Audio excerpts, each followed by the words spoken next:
Now, Huffman agreed to plead guilty immediately and was sentenced to 14 days in prison. All right, still with me, appellate and trial attorney Matthew Barhoma and criminal defense attorney Sabrina Puglisi. Sabrina, I'll start with you. Your thoughts on this. Now, they were the only two to go to trial. So what effect might that have on these others who took a plea deal? Well, first of all, I think the difference is that the attorneys in these two individuals always said that the money that was given went to the schools, to the universities. It didn't go to this individual. And they distinguished themselves from the other defendants in the case. Obviously, as soon as appeals decision comes down like this, every single one of those other defendants is going to be calling their lawyer and trying to see, can they come back? Is there something they can do? But I think what they'll really try to do is distinguish and say that this really just applies to these two individuals. Hey, Matthew, can they now open up those plea deals at this point? The time has already been served.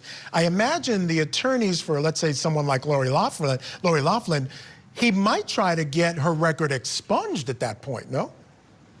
Well, so it depends on what they filed previously, but here's the issue, Michael. Once there's a plea deal, the only real layer of review that's left for the appellate court is whether that plea deal was knowingly, voluntarily, and intelligently entered into. And that's the standard. If you could broker that standard, if you could get over that standard, then other items might be up for review. But because they accepted a plea deal, they've accepted the benefit of their bargain. And that benefit of their bargain has to reach some level of finality. And that's how most appellate courts are going to look at it.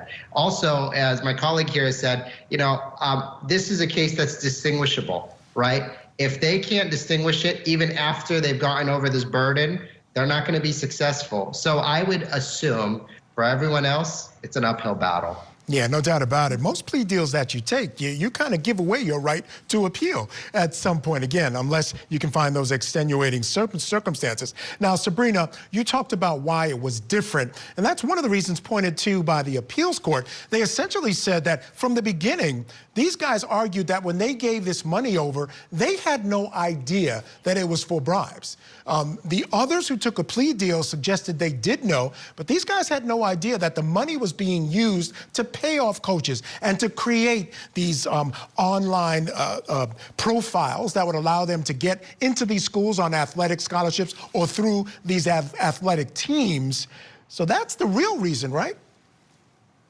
Yeah, absolutely. That's how they distinguished it, is that they really believed that they were, similar to anybody who maybe gives money to a wealthy person, gives money to a school to maybe build a library or do something to that effect. They thought really it was just going to the university. And that is one of the points the appellate court made, is that it can't be bribery. They're not a victim if the university received the money. You know what's interesting, Matthew, it still feels kind of slimy, the idea that it would have been okay if he just decided to give the $1 million to the school and that would have got their children in. I mean, that doesn't feel right either, but that's kind of the way of the world. And one of the things that I think this case did was shine a light on that kind of thing, which at the end of the day, I think was extremely important.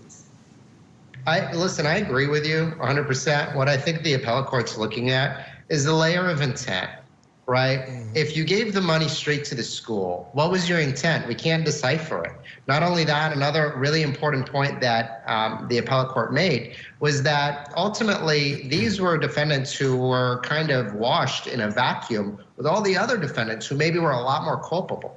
And in that scenario, are we reaching a fair result? Is the jury hyper-focused on the facts at large in a vacuum or the facts that they apply to these defendants before them? And that's the issue.